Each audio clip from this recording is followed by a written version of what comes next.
క్రీస్తునాథుని యందు ప్రియా సహోదరి సహోదరులారా, పాస్కాయత్త కాల 3వ ఆదివార ధ్యానాంశానికి మీకు స్వాగతం.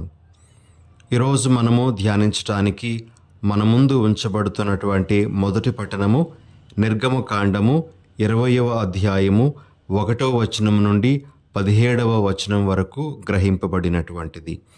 ఈ వాక్య భాగంలో దేవుడు మోషే ద్వారా ఇజ్రాయేలీ ప్రజలకిచ్చిన 10 ఆజ్ఞలను గురించి మనము ఆలకిస్తాం. ఇక ఈనాటి సువార్త పఠనము యోహాను సువార్త 2వ అధ్యాయము 13 నుండి 25 వరకు ఉన్న వచనాల నుండి గ్రహింపబడినటువంటిది. ఈ వాక్య భాగంలో యేసు ప్రభువు త్రాళ్లతో కొరడా పేని యెరూషలేము దేవాలయంలో వ్యాపారం చేసుకుంటున్నటువంటి వారినందరినీ దేవాలయము బయటకు నెట్టివేయడం గురించి ఆలకిస్తాం. ఈ 2 పఠనాలను మనము ఈరోజు మన ముందుంచుకొని ప్రభు మనకిస్తున్నటువంటి సందేశాలను స్వీకరించడానికి ప్రయత్నం చేద్దాం. ప్రియ సహోదరి సహోదరులారా, 10 ఆజ్ఞలలో 2వ ఆజ్ఞ సర్వేశ్వరుని నామమును వ్యర్థముగా పలుకుక యుందువుగాక అనేటువంటిది. నిర్గమకాండము 20వ అధ్యాయము 7వ వచనంలో మనము ఈ విధంగా దేవుని మాటలను ఆలకిస్తాం. మీరు మీ దేవుడైన యావే నామమును దుర్వినియోగపరపరాదు, తన నామమును దుర్వినియోగపరచువానిని యావే దండింపక మానడు అని. అయితే మొదటిగా ప్రియ సహోదరి సహోదరులారా, పరిశుద్ధ గ్రంథంలో మనకు కనబడేటువంటి కొన్ని వాక్యాలు దేవుని యొక్క నామమును గూర్చి తెలియజేసేటువంటి వాక్యాలను మనము ఆలకించటానికి ప్రయత్నం చేద్దాం. కీర్తన 8వ అధ్యాయము 1వ వచనంలో ఈ విధంగా మనం చదువుతాం. మా దేవుడవైన ప్రభు, నీ నామము భూమి యందంతటా ఘనమైనది, ఆకాశమునకు పైన నీ మహిమ కనబడుచున్నది. కీర్తన 75 1వ వచనము. ప్రభు, మేము నిన్ను స్తుతింతుము, కృతజ్ఞతలు అర్పింతుము, నీ నామమును ఘనపరుతుము, నీ మహాకార్యములను ప్రకటింతుము. కీర్తన 103 1వ వచనంలో ఈ విధంగా మనము చదువుతాం. నా ఆత్మమా ప్రభువును స్తుతింపుము, నాలోని సమస్త శక్తులారా అతని పవిత్ర నామమును సన్నుతింపుడు. అదేవిధంగా ప్రియ సహోదరి సహోదరులారా, సామెతల గ్రంథము 18వ అధ్యాయము 10వ వచనంలో ఈ విధంగా మనము ఆలకిస్తాం. ప్రభువు దివ్యనామము కోట వంటిది, పుణ్యపురుషులు దానిలోనికి ప్రవేశించి రక్షణము పొందుదురు. ఈ విధంగా అనేకమైనటువంటి వాక్యాలు మనకు దేవుని నామము గురించి, దేవుని యొక్క నామ విశిష్టతను గురించి తెలియజేస్తూ ఉన్నాయి. అయితే దేవుడు తన నామమును మొట్టమొదటిగా మోషేకు ఎరుకుపరిచినట్లుగా, నేను ఉన్నవాడను అని తన నామమును ఎరుకుపరిచినట్లుగా మనము నిర్గమకాండము 3వ అధ్యాయము 14వ వచనంలో చదువుతాం. ఈ సందర్భంలో దివంగత పోపుగారైనటువంటి 16వ బెనడిక్ట్ గారు చెప్పినటువంటి ఒక మాటను మనము గుర్తు చేసుకుందాం. ఆయన ఈ విధంగా అంటారు: incarnation was the culmination of a process that had begun with the giving of the divine name. ఈ మాటల్ని తెలుగులో మనం అర్థం చేసుకోవాలి అనుకుంటే, యేసు ప్రభు యొక్క మనుష్యావతారం అనేటువంటిది దేవుడు తన యొక్క పేరును ఎరుకపరచినటువంటి ఆ సందర్భము నుండి ప్రారంభమైనటువంటి ఒక ప్రక్రియ అని ఆయన అంటారు.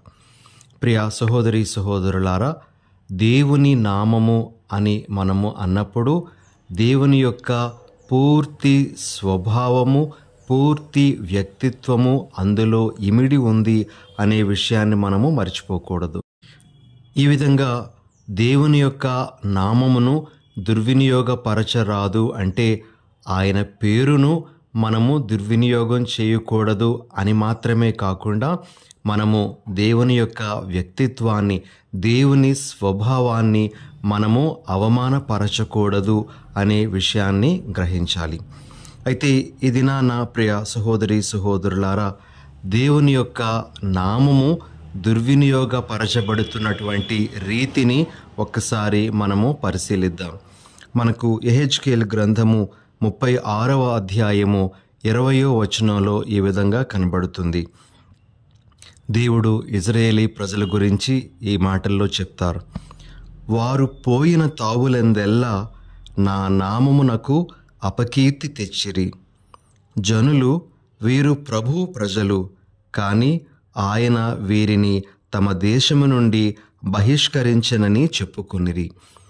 ఈ వాక్యంలోనూ ఆ తర్వాత వచ్చేటువంటి వాక్యాల్లోనూ ప్రభు తన యొక్క నామానికి ఇజ్రాయేలీ ప్రజలు వారు ఎక్కడెక్కడైతే చెల్లాచెదరు చేయబడ్డారో అక్కడల్లా కూడా అపకీర్తిని తీసుకొని వచ్చారు అని బాధపడడం అనేటువంటిది అక్కడ మనం చూడగలము. ప్రియ సహోదరి సహోదరులారా, ఈ రోజున మన కథోలిక శ్రీసభ ఇస్తున్నటువంటి సత్యోపదేశము మనకు ఈ 2వ ఆజ్ఞ గురించి ఏం చెప్తూ ఉందో మనము తెలుసుకోవడానికి ప్రయత్నం చేద్దాం. చాలా మంచి విషయాలు మన యొక్క సత్యోపదేశము మనకు బోధిస్తూ ఉంది. కథోలిక శ్రీసభ సత్యోపదేశము 2143వ సంఖ్యలో ఈ విధంగా దేవుని యొక్క నామాన్ని మనము గౌరవించాలి అని తెలియజేయబడింది. మౌనంగా ప్రేమ నిండిన ఆరాధనతో దానిని మనస్సులో దాచుకోవాలి.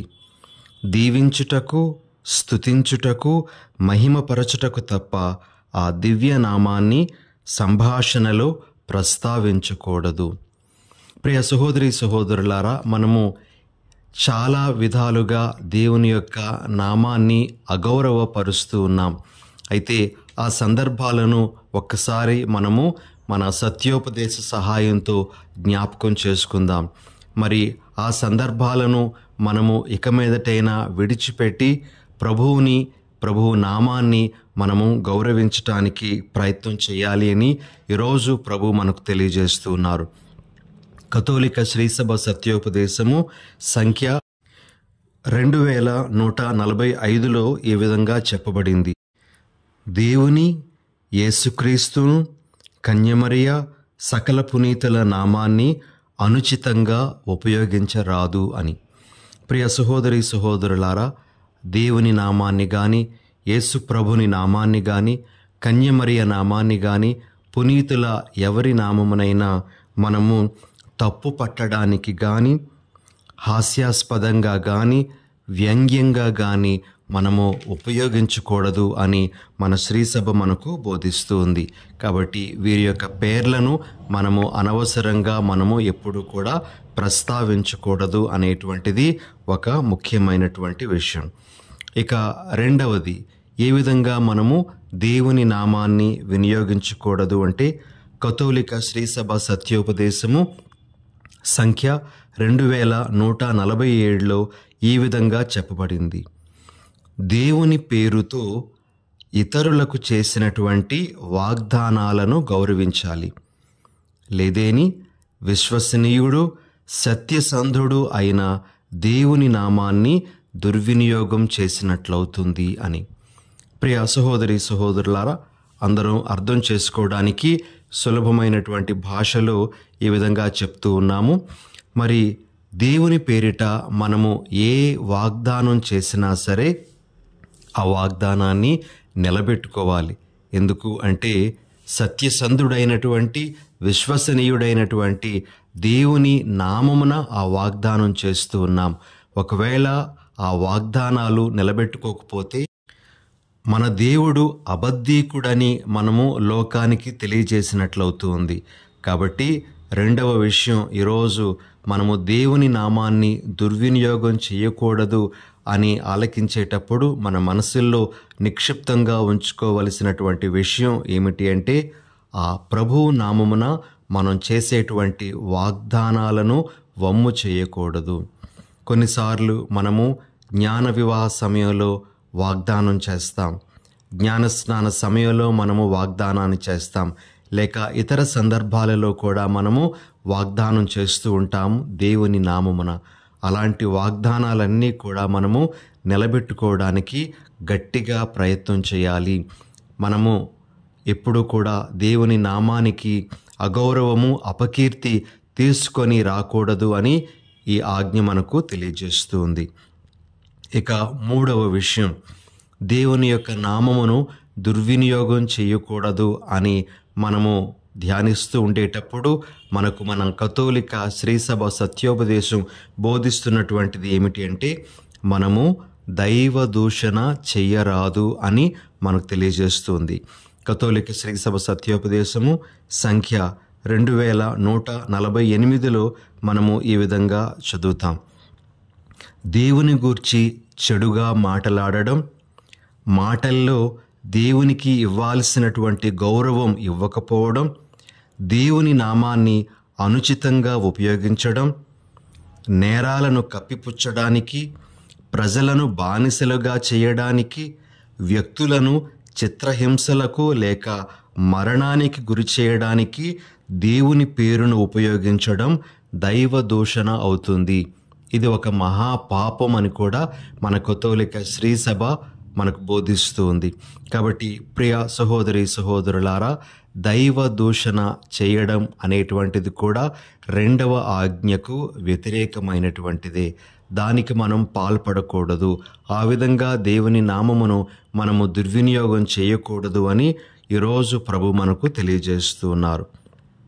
ఇక నాలుగవ విషయం, దేవుని యొక్క నామాన్ని మనము ఏ విధంగా దుర్వినియోగం చేయకూడదు అంటే, అసత్య ప్రమాణాలను దేవుని పేరిట మనం చేసినట్లయితే ఆ విధంగా కూడా దేవుని యొక్క నామానికి మనము అపకీర్తిని తీసుకొని వస్తూ ఉన్నాం. కథోలిక శ్రీసభ సత్యోపదేశము 2150లో ఈ విషయం మనకు తెలియజేయబడుతుంది. ఎప్పుడు అసత్య ప్రమాణాలను చేసేటప్పుడు దేవుని మనము సాక్షిగా పిలవకూడదు. మనకు తెలుసు మనం చెప్పేది అసత్యం అని. అయితే అలా అసత్యాన్ని మనము ఒక ప్రమాణంగా చేస్తూ దానికి మధ్యవర్తిగా దేవుడిని పిలవడం అనేటువంటిది దేవుని నామాన్ని మనము అమంగళం చేసినట్లే అవుతూ ఉంది. కాబట్టి అసత్య ప్రమాణాలకు దేవుని సాక్షిగా ఏనాడు కూడా మనము పిలవడం చేయకూడదు. దేవుడు సత్యం అనేటువంటి విషయాన్ని మనము మరిచిపోకూడదు. ఇక ఐదవ విషయం, దేవుని యొక్క నామాన్ని మనము ఏ విధంగా దుర్వినియోగం చేయకూడదు అంటే, ఇతరులకు కీడు కలగాలి అని దేవుని పేరిట ఇతరులను శపించడం, శాపనార్థాలు పెట్టడం అనేటువంటిది ఒక విధంగా దేవుని యొక్క నామాన్ని దుర్వినియోగం చేసినట్లే అవుతూ ఉంది. మనము ఇతరుల క్షేమానికై దేవుని యొక్క నామాన్ని వాడాలి తప్పించి ఇతరుల యొక్క నాశనం కోరుతూ దేవుని యొక్క నామాన్ని మనము వినియోగించుకోకూడదు. మన యొక్క స్వార్థ కోరికలకు మనము దేవుణ్ణి పావుగా వాడుకోవడం అనేటువంటిది ఏనాడు కూడా చేయకూడదు. ఆ విధంగా చేసినట్లయితే అది కూడా దేవుని నామాన్ని దుర్వినియోగం చేసినట్లవుతుంది అనే విషయాన్ని మనము గుర్తించాలి. ఇక ఆఖరుగా ఇంకొక విషయం ప్రియా సహోదరి సహోదరులారా, ఆరవ విషయం, దేవుని యొక్క నామాన్ని ఏ విధంగా మనము దుర్వినియోగం చేయకూడదు అంటే, అల్ప విషయాలకు దేవుని నామాన్ని మనము వాడకూడదు. అల్ప విషయాలు, చిన్న చిన్న విషయాలకు మనము దేవుణ్ణి పిలవటము, దేవుని యొక్క మధ్యవర్తిత్వాన్ని కోరడం అనేటువంటిది సమంజసమైనటువంటి విషయం కాదు అని మనము గ్రహించాలి అని మన శ్రీసభ మనకు బోధిస్తూ ఉంది.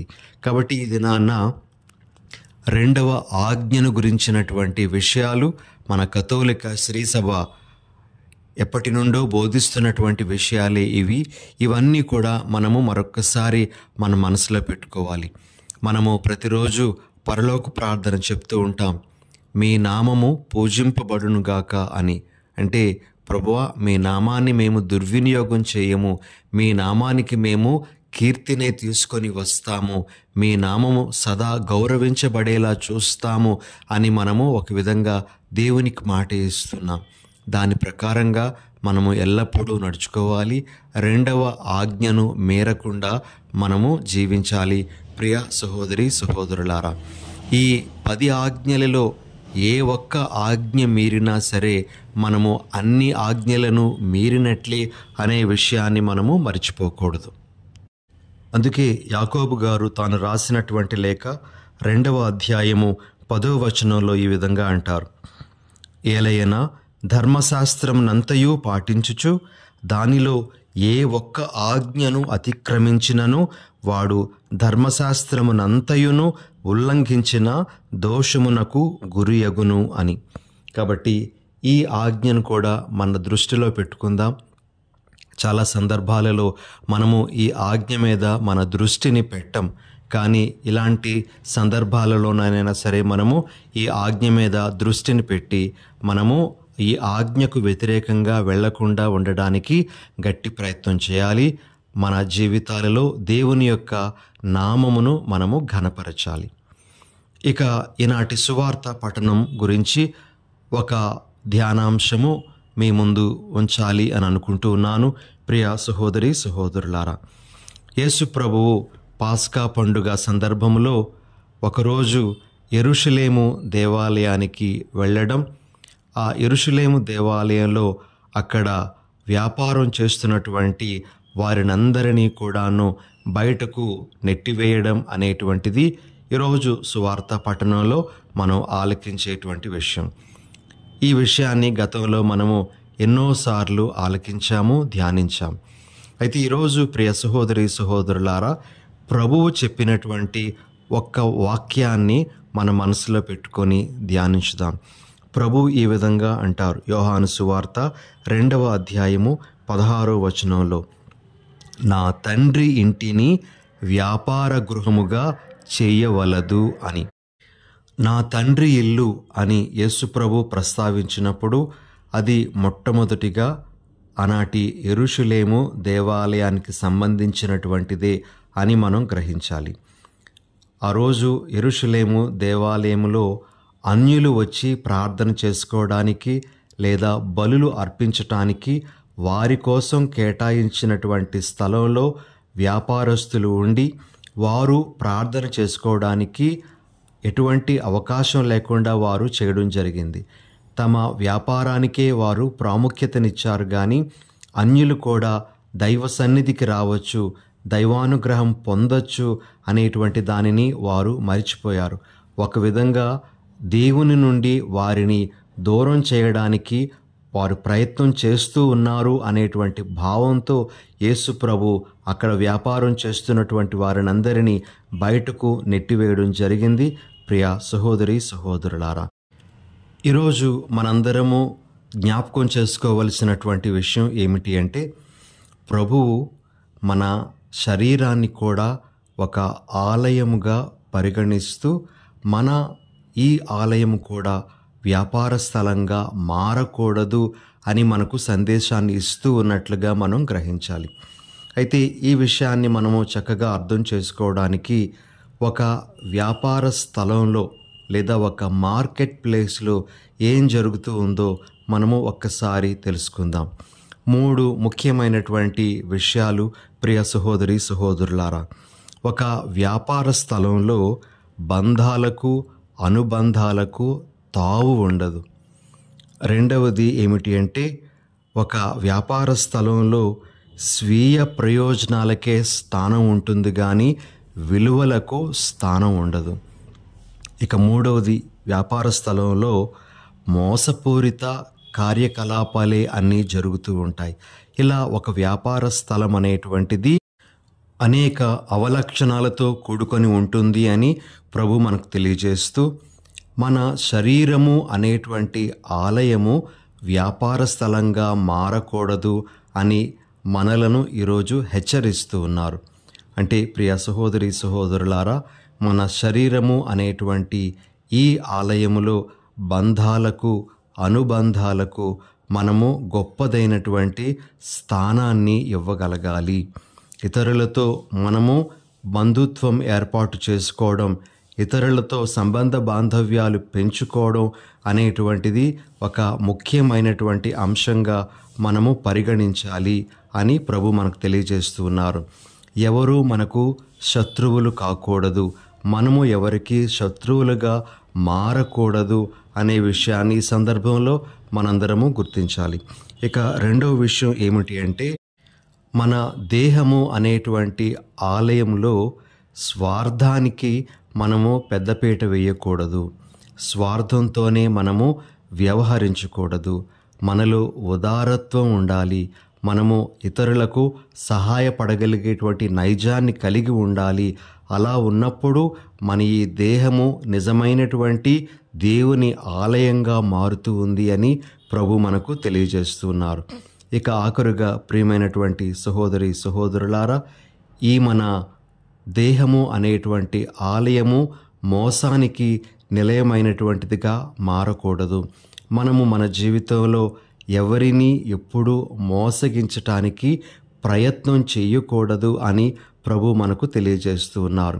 మరి ఆ విధంగా మనము మన దేహాన్ని, మన ఈ శరీరాన్ని పవిత్రమైనటువంటి మందిరంగా కాపాడుకుంటూ రావాలి అని ప్రభు మనకు ఈరోజు బోధిస్తూ ఉన్నట్లుగా మనందరము గ్రహించాలి.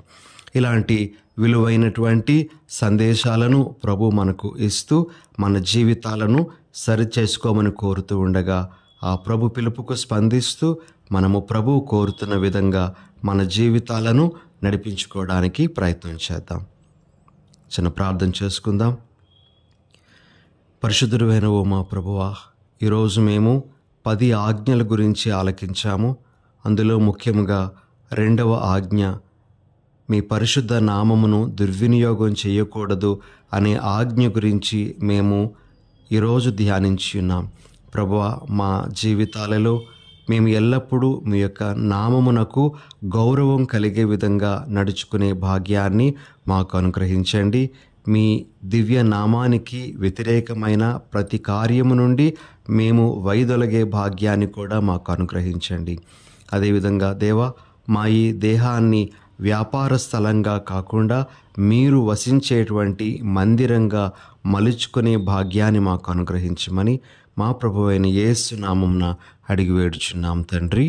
ఆమేన్.